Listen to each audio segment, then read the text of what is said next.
사람은 누구나 한 개 이상씩의 컴플렉스는 가지고 있는 것 같습니다. 컴플렉스라는 것은 심리학적 용어인데요. 무의식 가운데에 억눌리는 억압된 그 무엇을 가리켜서 컴플렉스라 말을 합니다. 강박관념이라고도 말을 할 수가 있겠습니다. 그것만 이야기가 되어지면은 주눅이 들거나 부끄러워지거나 숨고 싶거나 피하고 싶거나 감추고 싶은 그러한 것들을 가리켜서 컴플렉스라 말을 할 수가 있겠습니다. 사람마다 가지고 있는 컴플렉스가 다양합니다. 어떤 사람은 학력에 대한 컴플렉스가 있습니다. 그래서 대학 이야기하면 이렇게 하면 공부를 제대로 하지 못한 사람은 그 마음 가운데 늘 불안합니다. 그리고 말하기 싫고 거기에 있기 싫고 이것이 이제 학력에 대한 컴플렉스입니다. 여러분들이야 이미 그 시기를 다 지나셨겠습니다만 우리의 자녀들 학창 시절에 가장 컴플렉스를 많이 느끼는 것 가운데 하나가 외모 컴플렉스죠. 나는 왜 쟤보다 못생겼나? 나는 왜 쟤보다 키가 작나? 나는 왜 쟤보다 비교하면서 이 외모에 대한 컴플렉스를 느끼는 우리의 자녀들이 제법 많이 있습니다. 또는 공부하는 것에 대한 컴플렉스도 있을 수가 있습니다. 그런데 주로 제가 보면 학생들 가운데 공부에 대한 컴플렉스는 자기 스스로 갖는 것은 거의 없는 것 같고 부모의 기대치에 미치지 못하는 것에 대한 스트레스로 말미암는 컴플렉스가 많이 있는 것 같아요. 그런 거 또는 우리 장년의 경우에도 컴플렉스는 얼마든지 이것저것 있을 수 있습니다. 집안 이야기만 나오면 왠지 작아지는 자기 자신 컴플렉스죠.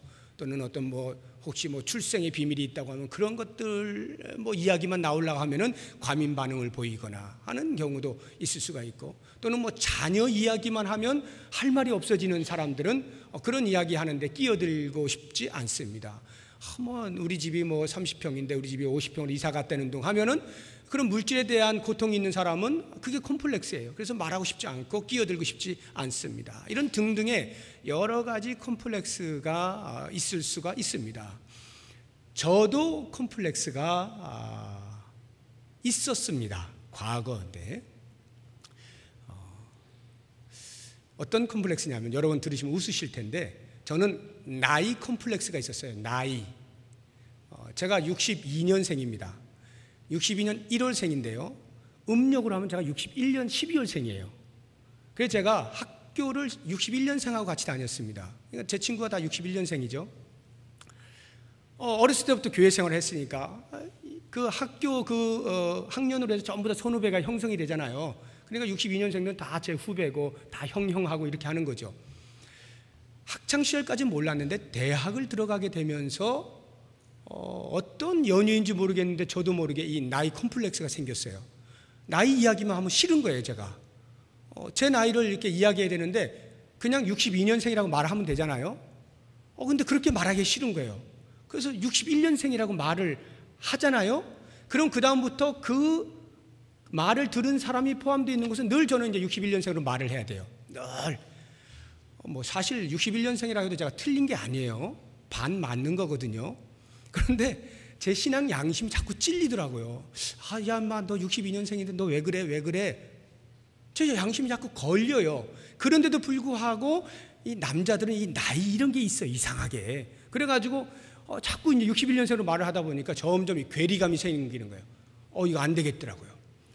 대학 이후부터 군대를 다녀온 그때까지 그렇게 괴로움을 당했어요. 저 스스로 컴플렉스가 생겼어요. 도저히 안 되겠더라고요. 그래서 군대를 제대하고 나서 제가 하나님 앞에 기도하면서 하나님, 저 더 이상 이렇게는 못 살겠습니다. 저 선포하렵니다. 카밍 아웃 하겠습니다. 이러고는 교회에 여태까지 제가 이야기했던 그 사람들 앞에 나 62년생이야 빡치고 그랬더니 처음에는 그동안 어째서 저째서 막 별 이야기를 다 하더니 하여튼 딴 사람은 모르겠고 제 마음속에 10년 묵은 이 채증이 그냥 한순간 쫙 내려가는 걸 제가 경험했어요. 지금까지 너무 행복하게 삽니다. 지금 제가 62년생으로 살아가고 있어요. 그런데도 아주 가끔씩 61년생이라고 말하고 싶어질 때가 있어요. 참, 이 사람이 즐겨요. 물론 그건 콤플렉스는 아닙니다. 혹시 여러분은 어떤 컴플렉스가 있습니까? 지금 들으시고 그게 무슨 컴플렉스야, 그게 내 이야기 들으면 깜짝 놀라게 죽겠네, 막 이런 이야기 하고 싶으신 분 계실런지 모르겠습니다. 여러분이 들으실 때는 나의 컴플렉스 아무것도 아니에요. 나에 해당되지 않는 것은 아무 문제가 안 된다고 생각합니다. 그런데 저에게는 그것이 그때 당시에 대단한 컴플렉스였어요. 제가 놀랬던 것 중에 하나가 제 아내가 저하고 똑같은 케이스예요. 2년 및 똑같은 그런 케이스입니다. 그런데 제 아내는 저랑 다르더라고요. 여자들은 한 살이라도 어려 보이려고 그러는 건지 모르겠는데 쉽게 그냥 64년생이라고 이렇게 이야기를 하더라고요. 그래서 참 이상하다, 나하고 너무 다르구나 이러고 있었는데, 제가 그 63년생을 그러니까 다 언니라고 부르는 거 아니겠습니까? 근데 그 63년생들 가운데 역시 우리 같은 64년생 일찍 학교 들어간 그 친구들이 있는 거예요. 어떤 친구는 보면 우리 집사람보다 더 어려. 우리 집사람이 1월생인데 그 친구는 2월생인데도 자기는 끝까지 63년생이라 해가지고 언니 소리를 듣더라고요. 그런데 그 사실을 알고도 우리 집사람은 끄떡도 안 하고 그냥 언니라 그래요. 제가 그걸 보면서 이 컴플렉스란 어떤 사람에게는 그것이 그렇게 민감한 사항인데 어떤 사람에게는 아무것도 아닌 것이 되겠구나. 거꾸로 이야기하면 그게 뭐야? 그게 무슨 문제야? 라고 하는데 본인에게는 아주 커다란 문제일 수도 있겠다 하는 겁니다. 왜 그런가? 컴플렉스란 심리적 작용이기 때문에 그렇습니다. 심리에 있어요. 그러니까 내 심리가 이게 나는 컴플렉스야 라고 하면 영원히 컴플렉스로 가지고 있게 되는 것이죠. 오늘 우리가 볼 이 32장의 말씀이 천하의 야곱이 컴플렉스를 가지고 있었다 하는 것을 알게 해주고 그 컴플렉스를 어떻게 극복하고 있는가라고 하는 것을 보여주고 있습니다. 그래서 저는 32장 1절부터 쭉 여러분과 함께 살펴보게 될 터인데, 그 말씀들 속에서 혹시 내게 가지고 있는 컴플렉스가 있다면 야곱이 극복하는 그 과정을 보시면서 나도 이렇게 극복해야 되겠다 하는 비결을 깨달을 수 있는 복된 시간이 되시기를 바랍니다.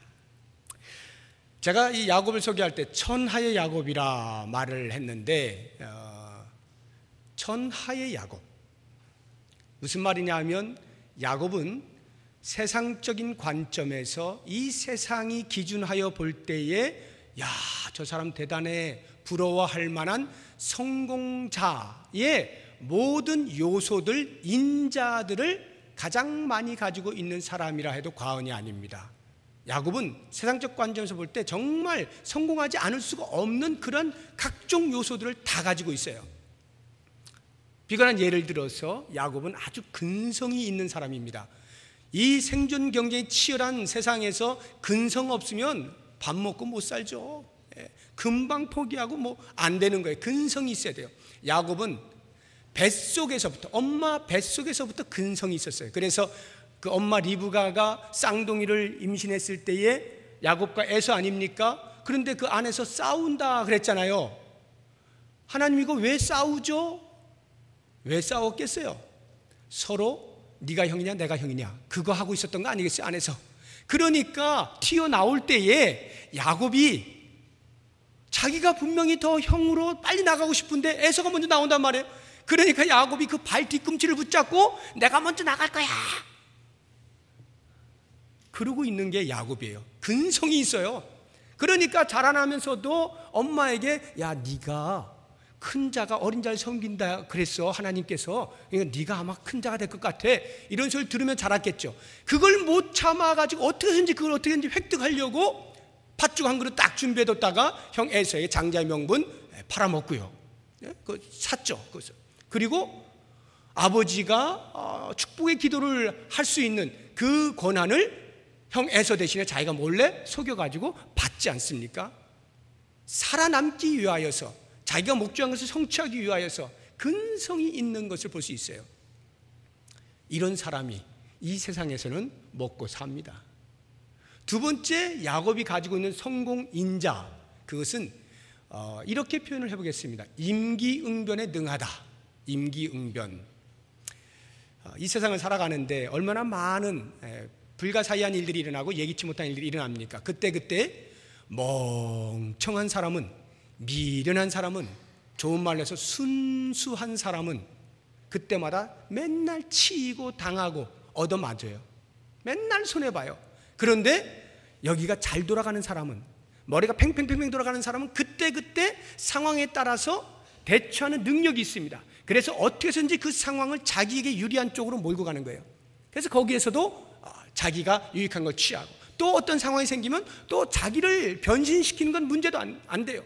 언제든지 바꿔가면서 또 그 상황을 자기 쪽으로 몰아가고, 이런 임기응변에 능한 것이 야곱이었습니다. 그래서 그가 하나님께서 훈련하라고 그보다 더 사기적 기질이 뛰어난 삼촌 라반의 집에 보냈는데도 불구하고 거기에서 그 삼촌보다 더 뛰어난 지략으로 부자가 되어서 고향으로 돌아오지 않습니까? 이런 걸 보게 되면 이 야곱은 임기응변에 대단히 뛰어나서요, 세상적 관점에서 볼 때 성공 요인이 꽉 차 있는 사람입니다. 한 가지만 더 보자고 한다면 이 야곱에게 있어서는 이것은 참 좋은 인자인데 성실성이에요. 열심이 있었어요. 야곱은 자기에게 맡겨진 일에 대하여 대충 하질 않았습니다. 그래서 그 외삼촌 라반의 가축을 지킬 때에, 목동의 노릇을 할 때에 그가 이렇게 고백하지 않습니까? 내가 낮에 해와 더불어 싸우고 밤에는 추위와 더불어 싸우고 내가 눈 붙일 겨를 없이 당신의 가축들을 돌보았습니다. 혹시라도 뭐가 상하면 내 것으로 변상을 해주었고 언제 어느 때든지 잘 되도록 애를 썼습니다. 이 고백은 그의 성실성을 대변해 주는 것입니다. 이렇게 무엇인가 자기의 삶에 있어서 부끄럽지 않을 만큼 열심히 다하여 살면 이 세상에서는 그래도 굶어 죽지는 않죠.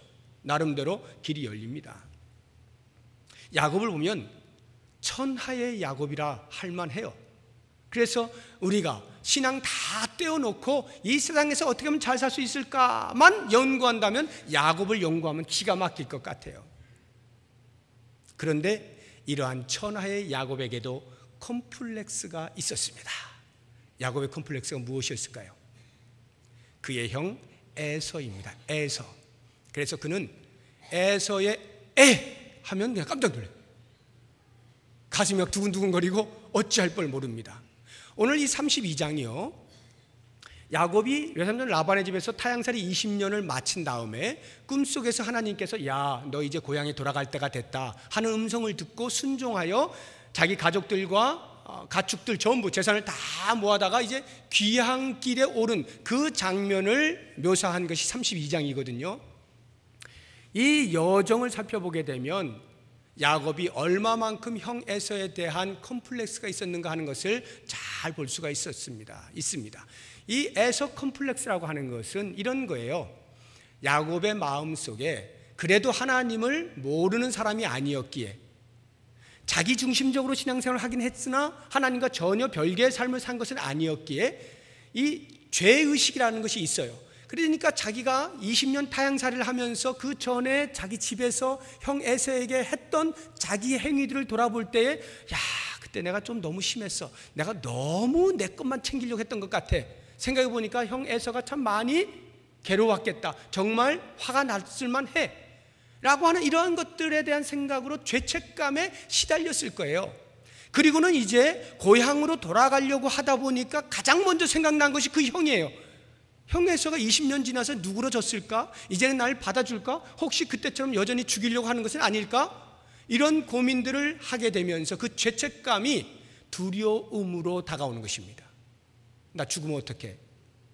형 에서가 여전히 화를 내면 어떡해? 두려움으로 다가오고 있었습니다. 그것이 이 여정길에서 그대로 나타납니다. 야곱이 가족을 다 이끌고 이제 떠납니다. 출발했어요.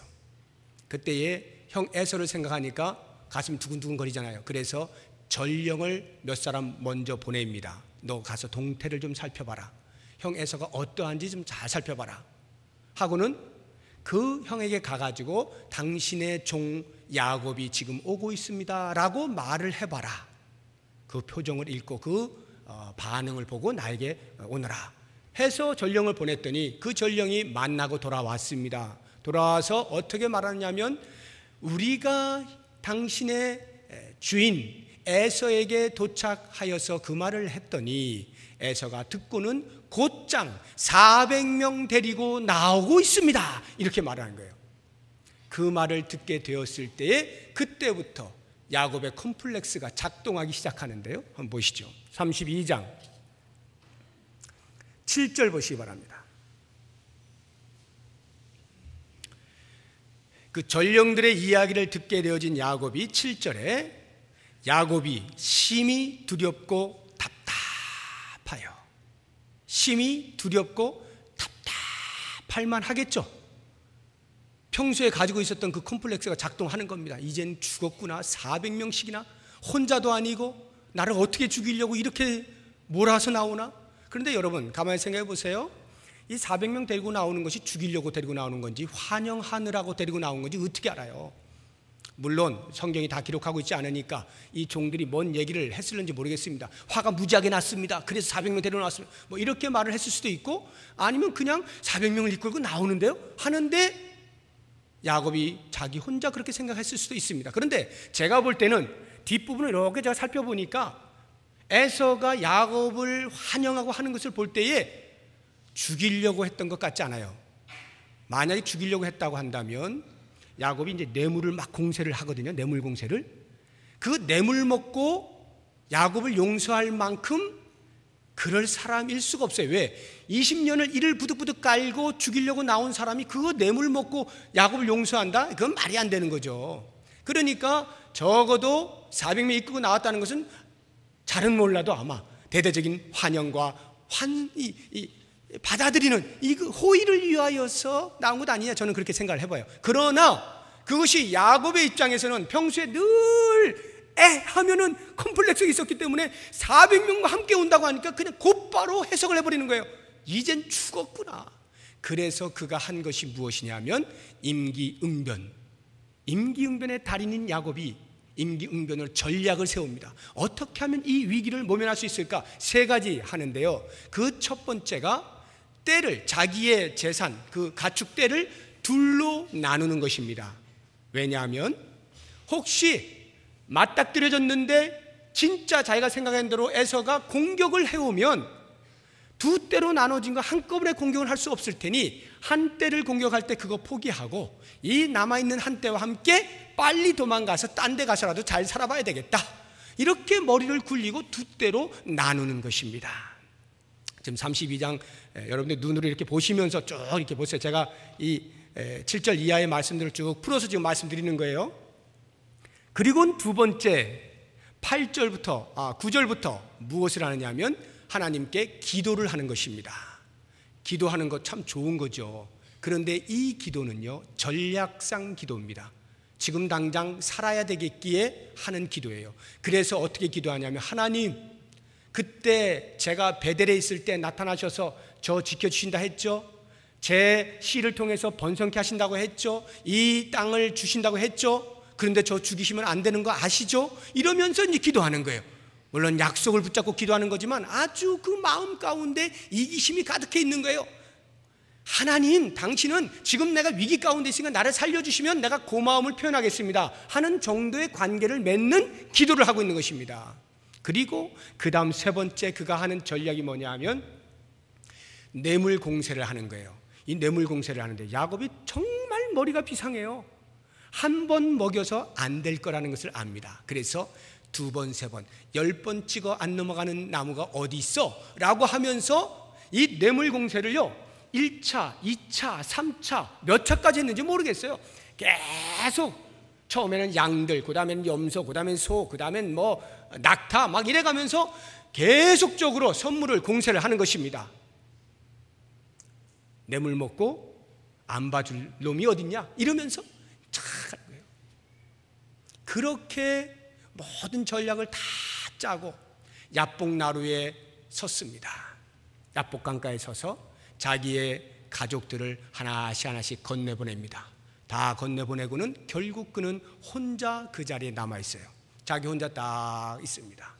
여기가 24절인데 한번 보시기 바랍니다. 이제 오늘 우리가 본 말씀부터 이제 본격적으로 보게 될 터인데 24절 보시게 되면 야곱은 홀로 남았더니 어떤 사람이 날이 새도록 야곱과 씨름하다 이렇게 나오죠. 야곱이 홀로 남아서 무엇을 했느냐? 아마 여러분들 개인적으로 제가 여쭤보면 100이면 100 다 기도했다라고 말씀을 하실 거예요. 뒤에 뭐 씨름했다고 하는 거 보니까 뭐 이렇게 보니까 그 기도하는 것으로 지금까지 들어오셨잖아요. 그러니까 기도했다, 홀로 남아서 기도했구나 이렇게 생각하지만 제가 볼 땐 전혀 그게 아닙니다. 야곱은 홀로 남아서 지금까지 자기가 전략대로 지금 진행을 했지 않습니까? 쭉 진행한 것 점검했을 거예요. 혹시 뭐 오차가 있지 않을까? 혹시 빠진 거 없나? 그거 점검하고 혹시라도 내가 더 해야 되는 거 있나? 이런 거 지금 머리 굴리고 있었을 것입니다. 또는 내가 왜 20년 전에 형에게 그렇게 몹쓸 짓을 해가지고 지금 20년이 지난 지금도 이렇게 내가 형을 두려워하면서 벌벌 떨게 이런 신세가 되었나? 참 미련한 놈. 이러면서 자기에 대해서 조금 학대를 했을런지도 모르겠습니다. 또는 가족까지 다 야복난을 건너게 한 후에 자기 혼자 있을 때 주여 인생은 역시 나 혼자군요 이러면서 한탄을 하고 있었을런지도 모르겠습니다. 기도하고는 전혀 거리가 멀어요. 그냥 자기 자신에서 지금 어떻게 하면 이 위기를 모면할까 이거에 대해서 골몰이 빠져있는 상태가 야복강가의 야곱입니다. 자, 그렇다고 한다면 이와 같이 혼자 있는 야곱에게 씨름을 했다는 것은 과연 무슨 말인가? 24절 보면 씨름을 하고 있지 않습니까? 어떤 사람과. 이 씨름이 무엇인가 하는 것입니다. 이것은요, 하나님께서 야곱을 찾아오신 겁니다. 하나님이 야곱을 찾아오셨어요. 다시 24절, 야곱은 홀로 남았더니 어떤 사람이, 주어가 지금 어떤 사람이죠? 뒤에 보시면은 내가 하나님을 배웠다 해서 그 장소를 분일이라고 말한 걸로 봐서는 그 어떤 사람이 하나님이라는 걸 알 수가 있습니다. 하나님이 날이 새도록 야곱과 씨름했어요. 그러니까 하나님이 오셔서 혼자 있는 야곱과 씨름을 하신 거예요. 씨름을 건 거예요. 그러니까 야곱은 하나님 앞에 기도하는, 뭐 씨름이 기도라고 해가지고 하나님 막 살려주세요 막 붙들고 흔들고 씨름하고 있는 게 아니에요. 야곱은 지금 씨름을 당하고 있는 겁니다. 하나님이 오셔서 탁 붙잡고 지금 씨름을 하시는 거예요. 그러면 하나님이 왜 찾아오셨는가? 왜 갑자기 야곱에게 씨름을 거시는가? 이겁니다. 그건 바로 그 야곱의 마음속에 있는 컴플렉스, 에서에 대한 두려움, 하나님을 전심으로 의지하지 못하고 여전히 자기 힘으로 살아가려고 하니까 생겨난 컴플렉스, 그것을 완전히 해결해 주시기 위하여 야곱아 이제는 버릴 때가 되지 않았냐, 이 말씀 하시려고 온 거예요. 32장 1절을 다시 가보시기 바랍니다. 32장 1절, 2절, 2절을 같이 읽어봅니다. 야곱이 길을 가는데 하나님의 사자들이 그를 만난지라. 야곱이 그들을 볼 때에 이르기를 이는 하나님의 군대라 하고 그 땅 이름을 마하나임이라 하였더라. 보세요. 하나님께서 야곱의 귀향길에 에서에게 전령을 보내기 전에 야곱이 경험한 것이 있습니다. 하나님께서 하나님의 군대를 보내셔서 야곱으로 만나게 하셨어요. 왜 그럴까요? 야곱의 두려운 마음을 아셨기 때문이죠. 그러니까 하나님이 말씀하시는 거예요. 야곱아 걱정하지 마. 내가 나의 군대를 너에게 붙여준다. 걱정하지 말고 돌아가. 내가 말했잖아. 돌아가. 괜찮아. 그리고는 실제로 눈에 군대를 보여준 거예요. 그런데도 불구하고 지금 야곱이 각종 전략을 세우면서 자기 힘으로 어떻게든지 위기를 모면해 보겠다고, 이 두려움을 떨쳐보겠다고 애를 쓰고 바등바등거리고 결국에는 혼자 남아가지고 여전히 그걸 점검하면서 끙끙끙끙거리고 있는 그 야곱을 볼 때 하나님이 얼마나 답답했겠어요. 보여주시기까지 했는데도 불구하고 얘 야곱아, 너 20년 동안 내가 훈련을 시켜서 이제는 네가 나만을 믿고 나에게 전적으로 의지하며 살 수 있다고 생각을 해서 고향 땅으로 보내고 있는 것인데 너 아직도 두려워하니? 내가 그 두려움 없애주기 위해서 군대를 보여줬잖아. 그런데도 너 여전히 그렇게 네 머리 쓰고 있냐? 하고는 야복강가에 서 있는 야곱에게 찾아와서 말씀하시는 거예요. 제발 좀 내려놔. 내려놓으라니까. 이제는 네가 내려놓을 때야. 이게 씨름이에요. 이 씨름을 하나님이 하고 계시는 거예요. 제발 좀 네 컴플렉스 이제 내려놔라. 나에게 다 내려놔. 내가 책임져 줄게. 이 씨름을 하고 있는 거예요. 그런데 야곱이 어떻게 합니까? 그 다음 25절 한번 보시죠. 자기가 야곱을 이기지 못함을 보고, 여기 자기가 누구예요? 하나님이셔요. 하나님께서 씨름을 거셨는데 야곱을 이기지 못했대요. 그래서 우리는 이 말을 듣고 야곱이 이렇게 끝까지 기도하는구나 이러잖아요. 그게 아니고 하나님이 내려놓으라고 끝까지 말하는데도 야곱이 끝까지 버티는 거예요. 안 돼요, 안 돼요, 이건 못 내요. 야곱이 버티고 있는 거예요, 이게 지금. 하나님만 의지하라는데 아니라니까요. 지금 아직도 제가 좀 살아있어요. 제가 좀 할 게 있다니까요. 제가 할 수 있다니까요. 이러면서 바둥바둥 거리고 있는 거예요. 그래서 하나님께서 야, 이놈 진짜 질기네. 내가 별수를 다 써서 이렇게 훈련시키고 다 알 수 있을 만큼 알아들을 만큼 다 해줬는데도 불구하고 여전히 고집 부리고 자기 고집을 내려놓지 않고 콤플렉스를 내려놓지 않고 있으니 어쩔 수가 없다 하고는 어떻게 해요? 매를 대는 겁니다. 우리가 우리의 자녀들에게 야, 걱정하지 마, 염려하지 마 이렇게 이야기를 해줘요. 너 돈 필요할 때 내가 용돈 줄게. 용돈 준다. 그런데 끝까지 안 믿고 진짜 이러면 어때요? 기분 되게 나쁘죠. 자녀가 그러면 어떻게? 기분 나빠요. 그럼 어떻게? 너만 나를 그렇게 못 믿어? 그냥 팍 한 대 때리는 거 아니겠어요? 저 하나님이 그거 하고 계시는 거예요. 그래서 이 허벅지 관절을 꺾으셨다라고 하는 것이 바로 그겁니다. 아무리 말을 해도 못 알아들으니까, 말귀를 못 알아들으니까 한 방 치시는 거예요. 그리고는 날이 세려해서 이제 가시려고 합니다. 보시죠. 26절. 그가 이르되 날이 세려하니 나로 가게 하라. 이 말을 보면 마치 허락을 받는 것 같잖아요, 하나님께서 야곱에게. 그러니까 이 말을 거꾸로 생각하면 야곱이 부들고 늘어지고 있다고 지금 생각하고 있는 거예요. 그러니까 하나님께서 야, 좀 제발 놔, 나 좀 가게, 이렇게 이해가 되지 않습니까? 근데 그 뜻이 아니고요. 하나님께서 너 지금 내가 생각할 때 너 지금쯤 돌이킬 수 있을 거라고 생각해서 찾아와서 지금 말해주고 있는 건데 도저히 못 알아듣니 매나 한 대 맞고 내가 다음에 찾아온다. 너 좀 더 훈련 받아. 나 이제 갈 거야. 이 이야기하고 계시는 거예요. 바로 그와 같은 순간에 그 다음 장면을 보시게 되면 26절 뒷부분에 야곱이 대답을 합니다. 당신이 내게 축복하지 아니하면 가게 하지 아니하겠나이다. 이것도 역시 마찬가지로 야곱이 붙들고 늘어지는 것처럼 이렇게 보이잖아요. 막 그냥 확 내게 축복하지 않으면 절대로 못 가요. 강청의 기도, 이렇게 많이 들어보셨죠? 강청의 기도를 하면 하나님도 어쩔 수 없이 들어주셔. 이렇게 이야기를 많이 들으셨겠지만 지금 이 26절에 하나님께서 말씀하신 그것과 야곱이 대답하고 있는 이 사이에는 시간의 간격이 있어요. 하나님께서 야곱이 말을 듣지 않자 허벅지 관절을 꺾지 않습니까? 그리고는 나 갈 거야 이렇게 하실 때에 그 이후에 야곱이 곧바로 내게 축복하지 않으면 못 가요 이렇게 한 게 아니에요. 제가 볼 때는 그 사이에 이런 일들이 있었던 겁니다. 야곱이 한 방을 맞았어요. 딱 맞고 나니까 정신이 바짝 난 거예요. 아니, 하나님 왜 나를 때리시지? 자기는 자기 나름대로 자기 의의를 세우느라고 제가 할 수 있다니까요 막 이러고 씨름하고 있었는데 하나님이 팍 때리시니까 하나님 왜 때리셨지? 내가 뭘 크게 잘못했나? 그때 깨닫게 되는 겁니다. 하나님이 나를 훈련시키셔서 내가 너와 함께한다, 내가 너를 지켜준다, 내가 너를 고향으로 반드시 돌아오게 해준다, 베델에서 분명히 약속의 말씀을 주셨는데 그래서 그 훈련으로 내가 20년 동안 타향살이를 하면서 됐다 싶었는데 여전히 내가 지금 놓지 못하고 있는 부분이 있었구나. 이 에서 콤플렉스를 내가 놓지 못하고 있었구나. 에서에 대한 두려움에 대해서는 내가 하나님께 맡기지 못하고 있었구나. 내가 전심으로 하나님만 의지하며 살아온 줄 알았더니 여전히 나는 내 모습이 남아 있었구나 하는 것을 한 방 맞고 정신을 바짝 나면서 깨닫게 되는 거예요. 그러면서 회개하기 시작하는 겁니다. 회개하기 시작하면서 눈물로 호소하는 장면이 당신이 내게 축복하지 아니하면 가게 하지 않겠습니다. 그때 비로소 붙드는 거예요. 하나님만 의지합니다. 하나님 의지합니다. 호세아서를 한번 같이 찾아보죠. 제가 이렇게 말씀드리는 근거가 호세아서 12장에 나옵니다.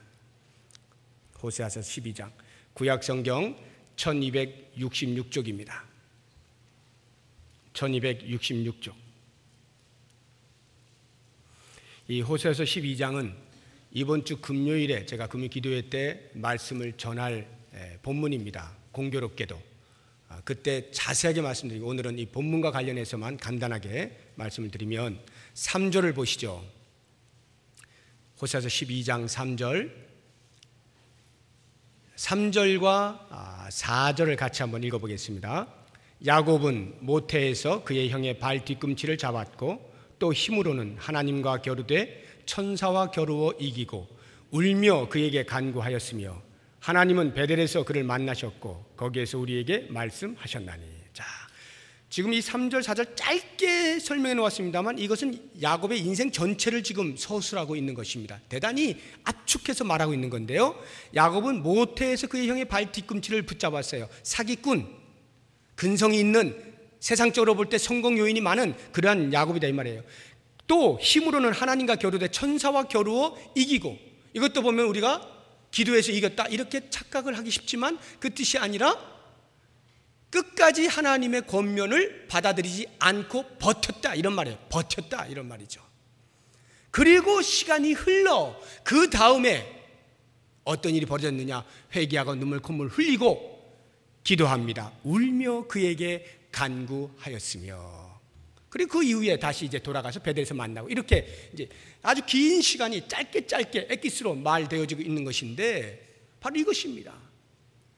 울며 그에게 간구하였다라고 하는 말이 당신이 내게 축복하지 아니하면 제가 가게 하지 아니하겠습니다라고 하는 이 말이에요. 이게 그러니까 그 시간은 하나님 앞에 자기의 모든 지금까지 하나님을 전심으로 의지하지 못했던 자기의 모습을 발견하게 되면서 한 방 맞고 정신 차려서 눈물 콧물 흘리는 거예요. 그리고는 하나님 잘못했어요. 제가 하나님만 의지하겠습니다.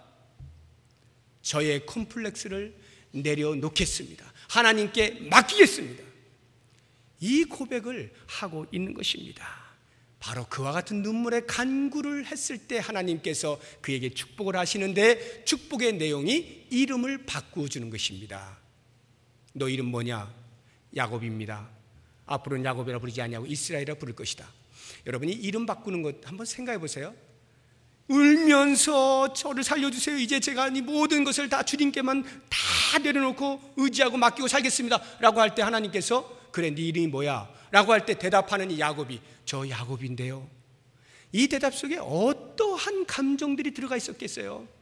지금까지의 자기의 삶, 그 추한 삶, 하나님을 전심으로 의지하지 못하고 신앙한다 하면서도 내 중심으로 내 이기적인 신앙만을 해왔던 그러한 모습들, 내 세상적인 목적의 성취를 위해서는 물불 가리지 아니하였던 자기의 모습, 사기적인 모습, 이런 모든 야곱의 근성들이 그대로 야곱인데요 라고 하는 그 대답 속에 들어있지 않았겠어요? 그 모든 것을 고백하고 있는 말 아니겠습니까? 그때에 하나님께서 그래 이제야 네가 아는구나. 그 야곱 이제는 떼버려라. 네가 나를 전심으로 의지하겠다라고 결심하였으니 이제부터 네 이름을 이스라엘이라 할 것이다. 이스라엘이라고 할 것이다. 하나님과 겨루 이겼다라고 하는 영광스러운 이름, 그것은 다시 말하면 더 이상 내 힘으로 살지 아니하고 오직 하나님만 의지하며 살겠습니다 라고 하는 뜻을 가지고 있는 것입니다. 사랑하는 여러분, 우리가 지금 이 야곱에 가지고 있었던 그 컴플렉스를 극복하는 그 과정들을 살펴보았습니다.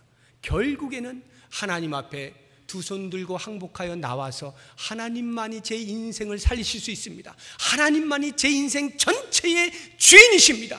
이제는 어느 한 부분도 내 것이라 말하지 아니하고 어느 한 부분도 내가 움켜쥐고 있지 아니하고 전체를 다 내어놓아 주인 삼고 주인으로서 내가 순종하며 살겠습니다. 이렇게 매달려 기도함으로 그의 가지고 있었던 콤플렉스로부터 이겨낼 수 있었던 것을 보게 되는 겁니다. 그러므로 사랑하는 여러분, 우리의 삶 가운데 여러분 각자의 가지고 있는 콤플렉스가 무엇입니까? 남들에게 말하기 힘든 것도 있을 수 있어요. 여러 가지 복잡한 것들이 있을 수 있습니다. 말만 하면 피하고 싶고 도망가고 싶고, 아니면 과민 반응을 하고 화를 내고, 이러한 콤플렉스가 우리에게 있을 수 있어요. 전부 다 아직 내가 살아있기 때문에 갖는 콤플렉스입니다.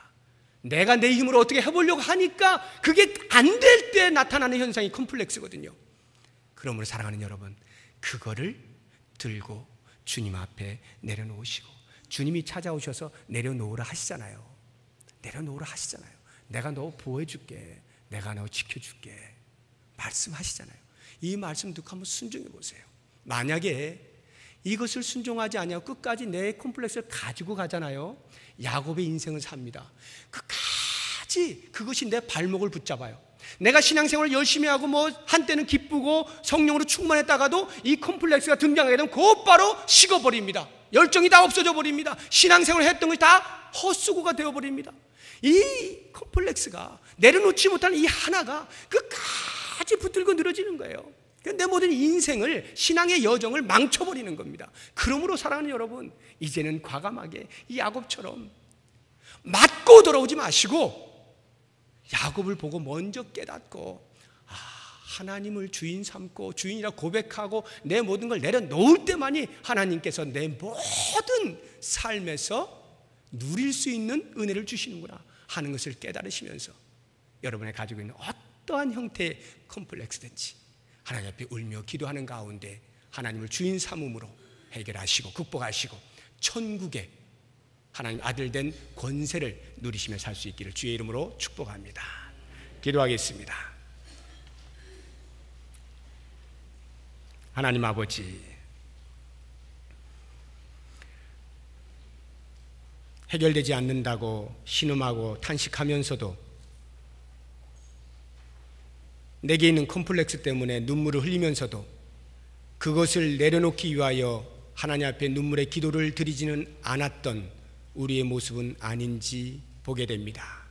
주여 원하옵나니 이미 오래전부터 두 팔을 벌리시고 모든 것 내려놓고 내게서 쉼을 얻으라고 말씀하시는 그 선하신 하나님의 품 안으로 우리가 들어가기를 원합니다. 그래서 내게 있는 어떠한 컴플렉스도 다 극복하고 오직 주님을 주인 삼고 살아가는 삶의 기쁨과 자랑과 능력들을 경험하며 살게 하여 주시옵소서. 예수 그리스도의 이름으로 기도드립니다. 아멘.